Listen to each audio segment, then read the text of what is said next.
Այսօր տեղի ունեցավ կառավարության հերթական նիստը։ Նիստի սկզբում ջրային տնտեսության կոմիտեին էլեկտրոէներգիայի թանկացման պատճառով առաջացած ճեղքվածքը փակելու համար հատկացվեց 495 միլիոն 500 հազար դրամ։ Սա գումարն է 693 դրամ, որ թանկացել է ուսանքը, որ մենք բյուջեում չենք նախատեսել 2015 թվականի տարբերությունը, եւ սա ուղիղ պետք է գնա ուսանքի գումար, պարոն Հարությունյան, առանց որևէ մի դրամ այս կողմ այն կողմ անելու։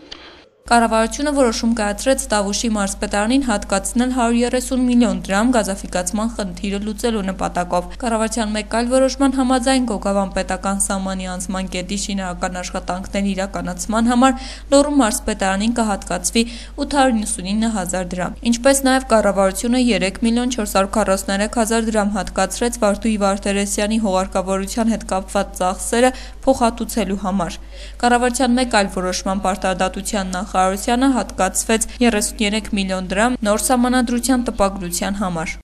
Ուղղակի կարող եմ հիշեցնել, որ 95-ին, եթե չեմ սխալվում, 500 հազար օրինակով է տպվել պետական բյուջեի միջոցներին եւ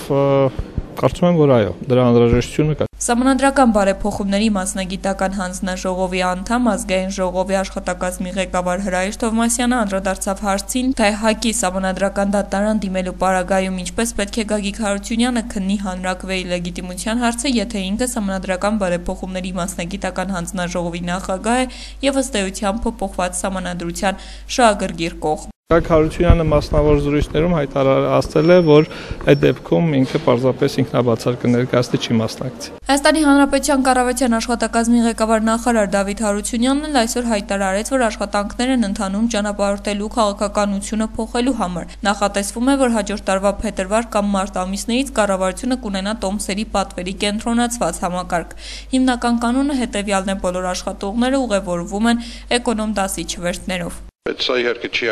սահմանափակում, որ անձինք կարողանան գնել այլ տոմսեր, ուղղակի դա չի փոխհատուցվի պետական բյուջեի հաշվին։ Դա վերաբերում է նաև նախարարներին։ Երկրորդ խումբն է նախարարների, էկոնոմ դասի տոմսերը նաև նախարարներին է առաջարկվում, բացառությամբ այն դեպքի թռիչքի տևողությունը 8 ժամից ավել է։ Ես կարծում եմ մի հատ գրավոր բոլորի կարծիքը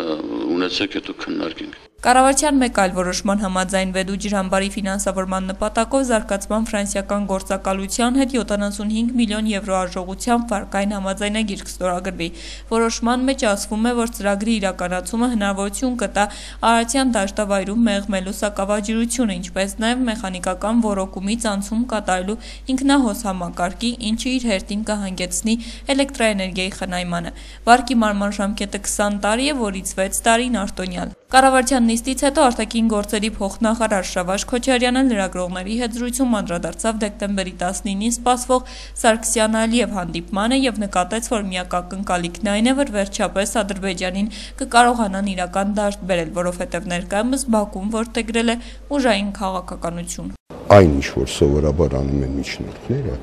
այսինքն փորձում են հավասարության նշան միշտ դնել, արդեն ակնհայտ է, որ կա փոփոխություն։ Իհարկե դա դեռ բավարար չի իմ գնահատականով, բայց այնուամենայնիվ այս փոփոխությունը կա։